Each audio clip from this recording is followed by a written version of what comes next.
cresci, né? Que eu sei que é uma coisa... Por exemplo, os meninos que eu cobri, as histórias que eu cobri, por exemplo, o primeiro de Realengo, as meninas faziam com ele muito também. Os meninos também, mas os meninos iam direto para agressão física.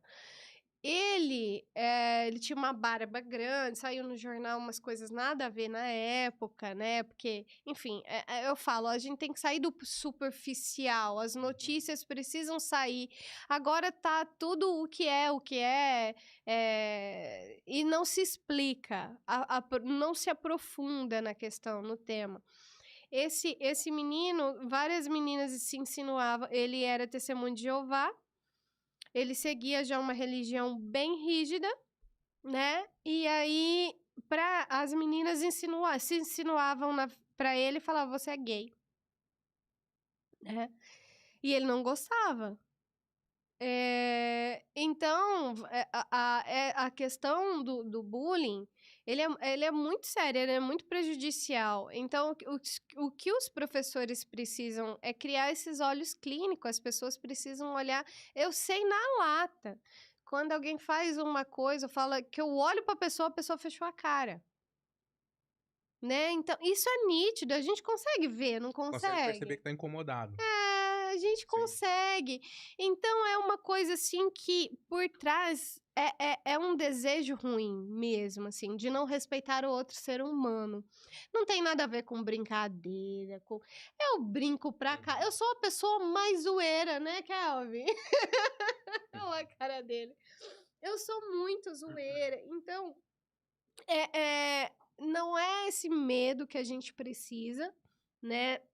Levar para as escolas, esse medo de brincar, esse medo de se colocar. Hoje os adolescentes estão com medo, eles não sabem o que é bullying, o que não é. Exatamente. Eles não por isso até que eu fiz essa eles pergunta. não criam amizade, com medo do que, sabe?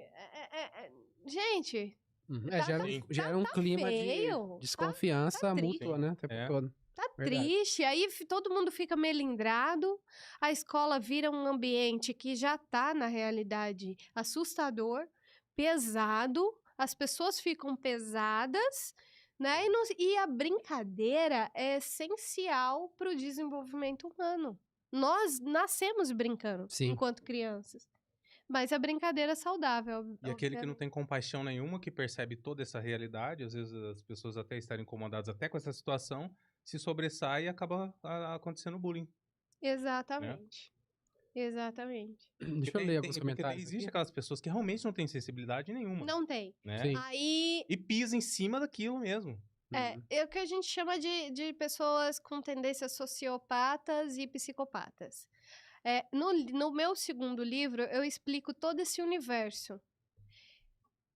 O que é bullying, por que acontece o bullying, por que as crianças podem desenvolver, porque o bullying desenvolve transtornos, sim, e um deles é essa falta de empatia. Por exemplo, esses atiradores que eu cobri, não tinham um mínimo de empatia quando chegaram atirando, mas devido a eles já poderiam ter já nascido, né? E se a gente for analisar, e eu fui analisar a vida deles, foram vidas horríveis, assim, de mãe que usava droga, de Suzano, o menino de Suzano, ele foi criado pelos avós, né? Então, eles já tinham um histórico muito complicado.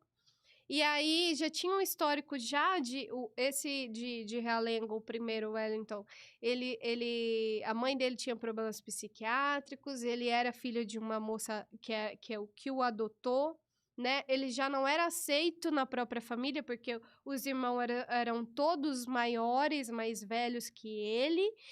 Quando a mãe morreu, o tanto de bullying que ele sofreu, ele se revoltou porque ele não tinha mais uma referência a quem ficar. De Suzano, da mesma forma, a avó faleceu, que cuidou dele. Então, junta-se toda a raiva da escola, toda a violência que sofreu, mais a violência de vida que foi em casa, e essas crianças viram uma bomba, né? De raiva, de ódio. E, enfim, que vidas que poderiam ter sido salvas, porque todos eles denunciaram na diretoria o que estavam se passando, e não era apelido um ou outro, tá? Eram coisas assim, de jogar ele dentro do lixo, os meninos jogarem ele dentro do lixo, sair todo sujo de lixo, enfiar a cabeça dentro de privada, dar descarga. A gente não sabe o que acontece dentro do banheiro das escolas hoje em dia, né? Então, são coisas que a gente vê o pessoal passando, crianças passando. Imagina uma mente dessa, né? Se tinha algum problema ali de autoestima que já veio da família, do abandono, né? De pai e mãe, isso é muito sério, né? Eu tive o abandono do meu pai, né? Quando eu era pequena, assim, foi um longo caminho para eu... Hoje eu me dou super bem com meu pai, a gente é uma outra relação. Mas naquela época, eu sei o que é ter um abandono de alguém que é importante na sua vida. Que é um fator, que era para ser um fator de proteção, né? Então, quando eu fui investigar a vida desse jovem, eu falava, cara, eu sei o que é essa dor, a dor da rejeição, né? Então, graças a Deus que eu não passei por nada disso, mas mesmo se eu passasse, eu acho que eu não me tornaria, né?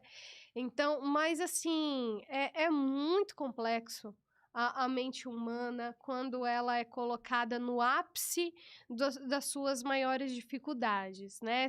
Foram crianças, eu chamo de crianças porque para mim são crianças, 14, 15 anos, mas criança que mata, mas elas já nasceram praticamente mortas, né? A sociedade já o excluíram, primeiro na família, né? Depois na escola, aí se junta tudo, vira... Né? Enfim, e se tivesse alguém ali que poderia servir de suporte, que a gente chama de fator de proteção para essa criança, que tinha a avó, a mãe, mas aí quando elas morreram, o que aconteceu?